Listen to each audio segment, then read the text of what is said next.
talk for real people. And this is your announcer, always me, Dee Marie, coming straight at you from Perkins School of Theology on the campus of Southern Methodist University. And if you're excited like I am to be here, let me hear you make some noise.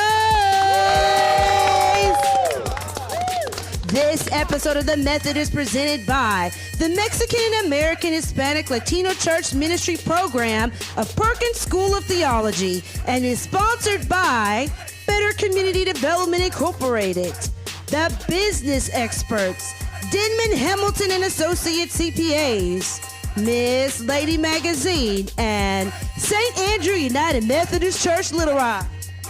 It's time for the talking to begin, y'all.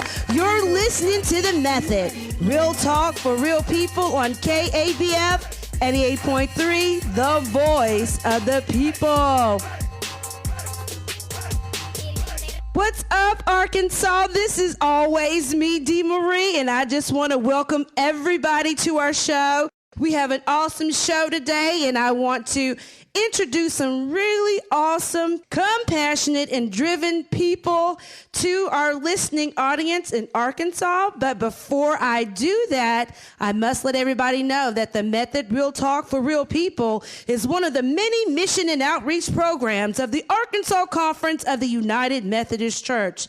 The Method has a United Methodist connection through Better Community Development Incorporated, St. Andrew United Methodist Church, and professors, staff, and students that volunteer their valuable time at Perkins School of Theology on the campus of Southern Methodist University. So please, please, please go to the Arkansas Conference website and check out the life-changing ministry that's going on at www.arumc.org.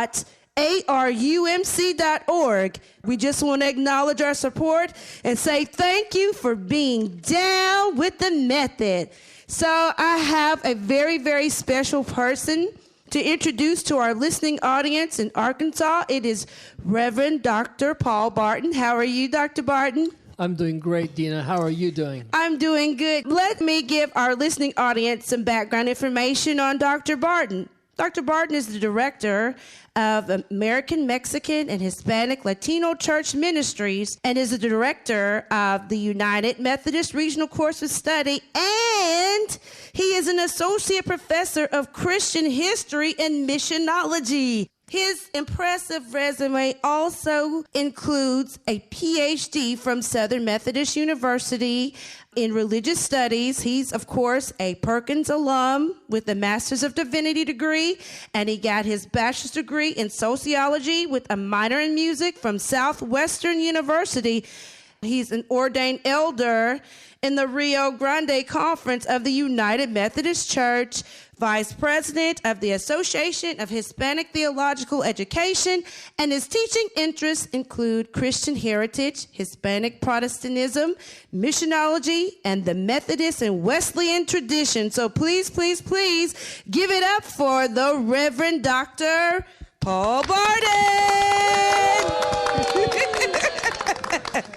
Thank you, Dina. Listening to you, I didn't know I was that impressive. You are impressive. I'm trying to be like you one day. So, Dr. Barton, please let our listening audience know about the MAP program that's available here at Perkins, if you don't mind. I'd love to. MAP, which is short, it's an acronym for Mexican American Program. That is the name that this program started with when it was founded in 1974 by my father, Roy D. Barton. Recently, it's changed. They've expanded it to be more inclusive of all Latino groups. So it's now called the Mexican American and Hispanic Latino Church Ministry Program. But we'll refer to it as MAP here for short. It has a number of objectives. One of those objectives is to be a resource to the church for pastors and churches and conferences and other organizations that are interested in getting involved in Hispanic ministry. It's also a resource for Spanish-speaking members of the church, and it's a resource for students who come to Perkins School of Theology. So our constituents are basically English-speaking persons who want to be involved in Hispanic ministry, and then the Latino church itself, and then also students who are here at Perkins. Okay, so if I'm like a new seminarian, fresh out of seminary, and the cabinet says, we're finna put you over here, Dina, and I'm in a primarily Hispanic community. I don't speak the language, but I'm charged to still minister to their needs. I can't wall off my members. I have to help them be engaged in the community. So would this be a good resource for me to be engaged? This would be the perfect resource for you to be engaged, to learn about and be prepared for ministry in Hispanic settings. A student does not need to know Spanish to be involved in Hispanic ministry. I would say that especially among young people, the vast majority, 80% at least, of young people, Hispanic, Latinos, they know English. So there's a very large segment of the Latino population that knows English, so you could still be able to work with the English-speaking Hispanic Latino population.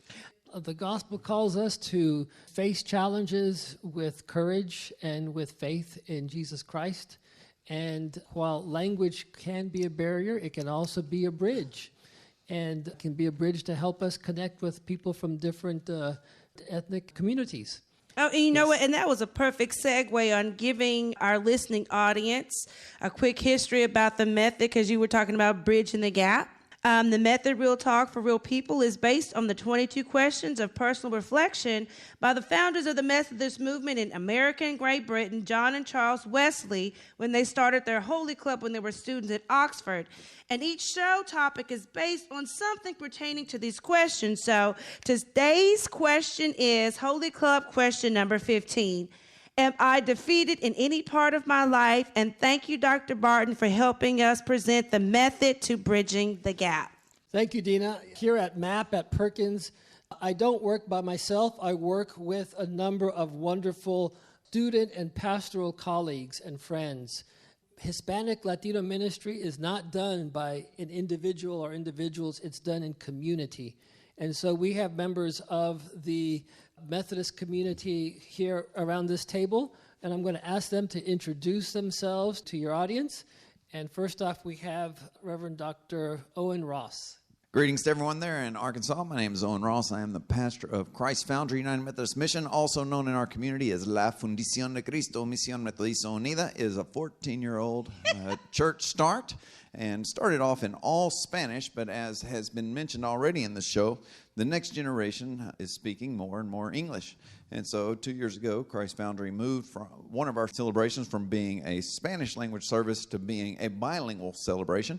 And we have found that the bilingual celebration has been the celebration that has been drawing more and more people as multilingual families are being developed here in the Dallas area, and that is who we are being able to connect with through the missions and ministries of Christ Foundry United Methodist Mission. Hello, Arkansas. This is David Rangel, pastor of Casa Linda United Methodist Church that was built in 1951, Anglo middle-class membership.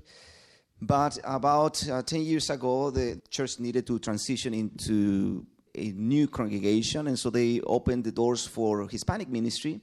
So in the last 7 years, I would say, I've been working really hard to make this transition a success. We have two services, one in English, completely traditional.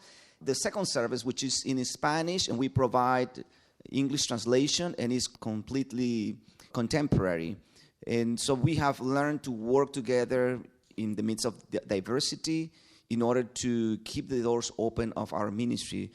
Hi, my name is Martha Valencia. What's Greetings. up, girl power Latina? Greetings, Arkansas. I am the pastor of Agape Memorial United Methodist Church near downtown Dallas. Congregation is a Hispanic congregation, very multi-generational, from immigrant families to fifth-generation Hispanic families. What's going on in our neighborhood is that the neighborhood around us is changing very much. In the past, maybe 15, 20 years ago, even 10 years ago, it was a predominantly Hispanic neighborhood with with immigrant families as well. And now the city has come in and done some revitalization. So we have Anglo families moving in and singles and all sorts of different ethnicities as well. We have Asian. And so now our community is changing around us, but the church is still Hispanic, immigrant to fifth generation. So we've done a lot of different things in the last year and a half to try to connect with the community and bridge that gap and just find a new form of discipleship and a way of connecting with the community. So some of that has involved building a community garden and providing other programming and resources that people can connect with in our community. Hello, Dina. Hello, Miguel. Me and Dina, we share classes. So a little bit of my background. I was born and raised in Mexico and just immigrated here in 2001. I started working with the youth. I'm not saying it's my talent, but I've been the bridge for the youth generation in order to how to speak to the adult and also helping the adult to translate how to speak to the youth. And I always see myself as a bridge between youth and adult. I always like to help the youth to discover their gifts and talents so how they can serve the church. And now, since I'm about to finish seminary and seeking to be ordained, I hope to be a bridge between Hispanic Latino community and the rest of the community so we can also bring our gifts and talents that are the many, and we can learn to cooperate together as a community. When y'all were introducing yourself, so many different questions popped into my mind. And when I took evangelism under Doctors Priscilla Pope Levinson and Jack Levinson, they had us reading the writings of an evangelism theologian called Leslie Newbegin. He basically, says that the people that you're reaching out to need to be a part of the planning process. And I'm just kind of curious on how do y'all implement that in each one of your local contexts? I think reaching out in a new cultural setting, whether that's just into a new neighborhood which has its microculture, or whether it's into a immigrant neighborhood which also has usually also has a mix of cultures within it. Even though people may be from the same nation, they come from different areas that have different cultures, just as our nation has different cultures in different areas of there. And I think developing cultural competencies in doing evangelism is a core skill, and there's no better teacher of that than someone from those areas to assist in that. Now, when seeking to evangelize in a new community, finding those people on the ground from within the community that are eager to assist an evangelist in that area can be challenging, but it is something that is essential. When I was beginning to plant Christ Foundry, one of the key questions I would say when engaging people is saying, I'm new here, I'm seeking to plant a church in this community, and I'm trying to learn about this community. Can you tell me about it? And that key question kind of opened it up to have conversation to where I could share more about what I was being called to. I think the most powerful question that a pastor seeking to evangelize someone is say, will you help me? And I think asking for that help opens them. It also takes away that kind of paternalistic approach to doing evangelism and can really seek to get to know the people in order to share the good news of Jesus Christ with them. I've been to Christ Foundry, and I really enjoyed my experience there. Your youth director, Morgan, invited me to a bilingual praise and worship service. I really, really enjoyed it. Are y'all still doing those? We do those every Sunday morning at 11:30. If you Every find yourself Sunday morning. in Dallas, we invite you to come and be with us Amen, at Christ Foundry. amen. You can find us at christfoundry.org. What are some aspects of the blended service that are very successful and helpful? My church, we try to do that. We do scripture in English and in Spanish, and when Spanish people know the songs, they sing it in their language, but we're singing in English. But is there anything else we can do to enhance the spiritual experience cross-culturally? For my experience, since I've been at Agape, we do have a traditional service in English and a service in Spanish. But for me, coming in, what was really important was to build relationships between both congregants in each service. Because when I arrived at Agape, it was very much a setting of being called one congregation, but actually really operating as two separate congregations. And so we were having bilingual services, but people weren't connected. And I think a huge part to having people connect was to have them connect with one another and get to know one another and build relationships. And we really worked on that during the first year. And as people walked alongside each other, came to know each other on a deeper level, built trust, built relationships, it enhanced our worship experience. Dina, I think it's important to know that there is no one right way to handle language in worship. Every community needs to work on that issue for themselves and make that decision as a community. Each church has its own needs, and the pastor needs to work with that church to help the members decide what kind of worship works best for them. That's so interesting. Now that you said that, so, I mean, every time y'all talk, more and more questions pop up. How, as a pastor, and if I see my church needs to meet that need for that particular demographic, what are some ways I can encourage my lay leaders to get properly trained? Because I just think that when you are reaching out to a population of people that you are not familiar with, I just feel like you need to be trained. Does it matter if you're trained or not, or do you just step out on faith? This is Miguel. I think one of the things that it have been mentioned is about communication, point one. And point two, sometimes church tend to doctors or maybe teachers to come and teach it, but sometimes the experts or the expertise are on the community. You might find out that there's more than one or two leaders that they want to help. What Miguel is talking about in professional language is called organic leaders, organic Gotcha. leadership. Those are persons who, as you mentioned, Miguel, are in the community and they have natural giftedness of being leaders. Well, they may not be trained leaders, they may not have degrees or specializations, but they've been gifted by God to be able to lead others in certain types of projects and missions. And so it's key to find out who are those gifted organic leaders and to work with them and to nurture them and to empower them, because those organic leaders are going to be the connection to the community. All right, we need to take a break and pause for the cause. You're listening to The Method, real talk for real people. Like The Method? Then follow us all the time. Like The Method on Facebook. Hit us up on Instagram or follow us on Twitter at TheMethod3. It's easy. By doing this, you are empowered to ask our empowerment guests questions, give us immediate feedback on the show, gain access to empowerment information, see listings of music used for the show, and post pictures or shout-outs. We look forward to your posts and tweets. Thanks for supporting The Method, real talk for real people.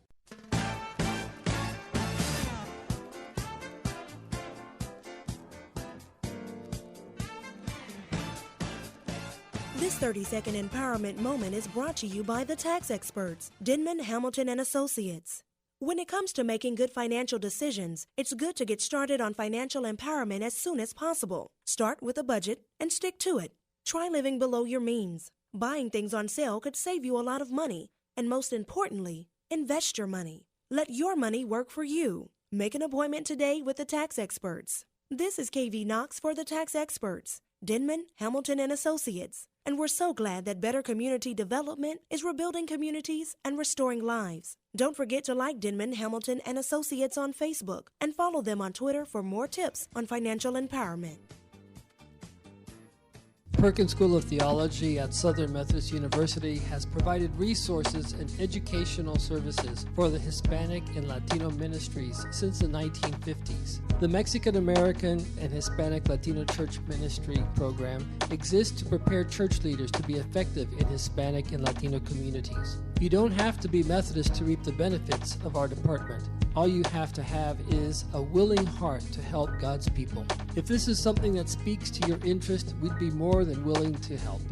You can visit our website at Perkins School of Theology at SMU, and you can email us at MAP, that's M-A-P, at smu.edu, or call us at area code 214-768-2265.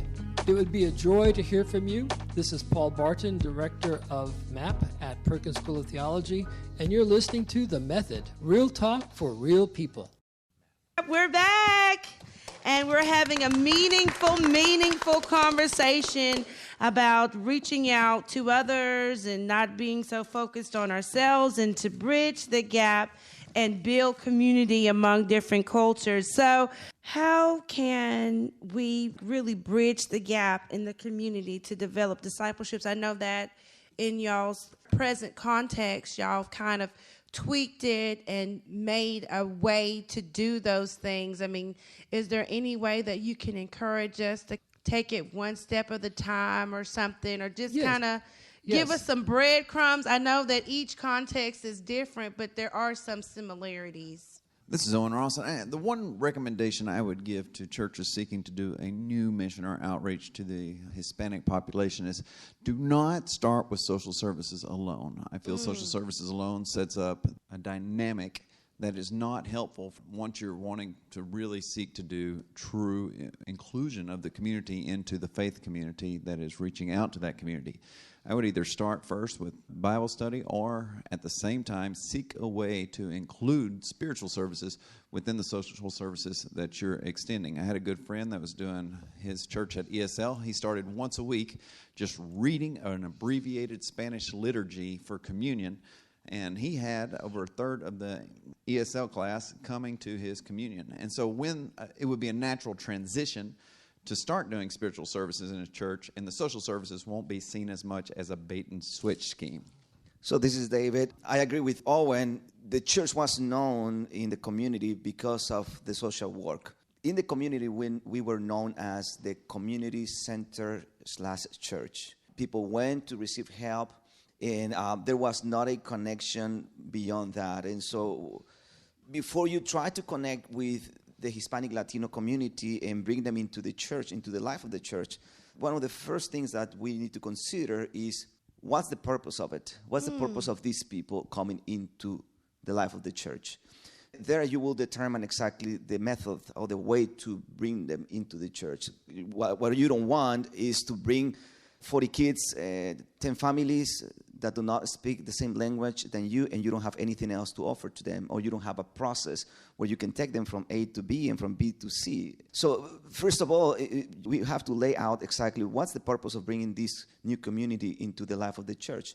Then you start developing the ways through which you can reach out to them. There are a few ways. One of them is use the existing communities, the existing organizations that are in the community and that are looking for a place where they can host immigration clinics or programs for the community. You don't have to waste any money. You don't have to use your own people. All you gotta do is to offer a room. And then when these people come and offer these workshops or classes, all you gotta do is to be present in those classes and make those connections. Now, if you have already community program in your church, somehow the people need to know that besides receiving this help, they need to know in advance that maybe you will stop by to offer a word of prayer or Bible study or invite them to some sort of activities of the church. So they know exactly that when they come to these events or opportunities, they will know that they will hear about the church and you will make a connection. And the other is the church needs to go out where the people are and make those connections. So, being part of a PTA group at a elementary school or going to a soccer field where you see that you will see a lot of Hispanics playing soccer and make those connections. So, there are ways through which you can bring those people into the church. And because you have already a plan with them, you will know what to do with them. Anybody else want to speak to that? I think this is important as Pastor Rose and David Rangel, Pastor David, sorry. He's my classmate. Sometimes I try to address as a friend.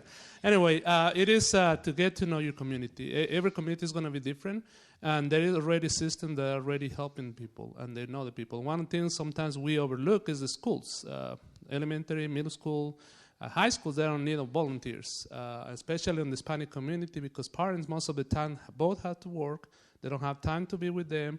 The church can be a good resource for the community on regards of tutoring, maybe a sponsorship, maybe a big brother, big sister, I don't know.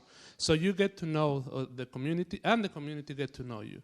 Once you enter in communication with them, then you can start planning events together. Okay, well, then I have another. You can go ahead. Yes, ma'am. I always forget. Well, I want to jump in with my brothers here. Yes. In just affirming what they've said, and then also adding something to that. So, of course, you want to ask yourself the question, what's the purpose of bringing these persons in and going beyond extending just social service and of course, building relationship. But I think one of the key things also is to be aware aware of our language. And so I'm often reminded that it's ministry with, not ministry to said demographic or said persons. And so just being aware of that, I think many times we are culturally aware of differences in beliefs and differences in cultures, but we're not culturally competent. We don't know how to engage people on those differences and those beliefs and those traditions and values. And so I think just being aware of our language and being brave enough to connect with people and come alongside them and hear their story and share stories and meet them where they are is very important to continue to move forward and get from point A to point B to point C, as my brothers have pointed out. I got one question. So now that we have said everything that we just said, me as a pastor, do I put it out there to my congregants, look, this is something that needs to be done. You can't ignore it. Or do you let the Spirit lead them to come to Jesus and do what's right? Everybody looking like, I don't know, that's a loaded question. It is. For me, because I'm happen to be holding the microphone, I'll go first, but it's a combination. I mean, obviously the Spirit lifts up the need and God orchestrates things that only God can orchestrate, but I think oftentimes we are called to be a prophetic voice in our community and lift up the needs and concerns and lift up what it is that we are not doing to the best of our ability as a congregation and as a people in engaging our community. So my answer to that question would be I think it's a bit of both. Well, Miguel, again, I think as Pastor said, it is a little bit of them, and the challenge probably I will bring to my church if they're not doing Hispanic ministry yet. I will invite them to dream what it will be how the kingdom of God will look like where we can speak more than one language. And probably to open our eyes and see how many, because our church member there might have friends that speak Spanish, really close friends. So what will be those friends will be in their church, and how will be the church, and how can be together, and down in the community and with our friends. So I think it will be, as Pastor said, a little bit about challenge and invite them. So. We've come to the end of our show, and I'm going to ask my special guest, Dr. Barton, to kind of wrap things up for us, and then I'm going to take us on home. All right, Dina, thank you very much for inviting us to be part of your program. It's been a pleasure, and I want to thank all of my colleagues and friends who have been a part of this program. The Reverend Owen Ross from Fundación de Cristo, Christ Foundry, Reverend David Rangel, pastor of Casa Linda United Methodist Church and a student here at Perkins. Yay. Reverend Martha Valencia, pastor of Agape Memorial United Methodist Church and a graduate of Perkins. And also Miguel Padilla, who is a third-year student here at Perkins and has been very involved in ministry before he arrived here. We've talked about a number of things regarding Hispanic ministry. If anyone in your audience wants to learn more about it, they can feel free to contact me at 214-768-2265 or send us an email at MAP, which is MAP, at smu.edu. We'd be happy to talk with them and be a resource for your audience. Amen. You've been listening to The Method, Real Talk for Real People on 88.3 KABF, the voice of the people, and the people have spoken. This episode of The Method was presented by the Mexican American Hispanic Latina Church Ministry Program of Perkins School of Theology, and is sponsored by Better Community Development Incorporated, restoring lives, rebuilding communities. The Business Experts, Denman, Hamilton, and Associates CPAs. Make an appointment with the Business Experts today. Ms. Lady Magazine, where we are, where you are. And St. Andrew United Methodist Church, Little Rock, where we are people helping people. Executive producer, Kristen Veazey Knox. Produced by Deborah Bell, A. Marie Jones, Chester Jones, C.E. McAdoo, and William Robinson Jr. Technical directors, T.J. Macklin and Doug Pierce. Technical support provided by Perkins School of Theology. This episode of The Method was hosted by Paul Barton and is written and created by Dina Marie Hamilton. If you want to make a difference in your community, you can do it by following the G Code. Do no harm, do as much good as you can, and be a good person and be a good neighbor. That's the United Methodist way, and guess what? It can be yours too. This is your announcer, always me, Dee Marie, thanking you for your support and being down with the Method. Be blessed and be empowered. The Method, Real Talk for Real People, is an Opportunity Knox production.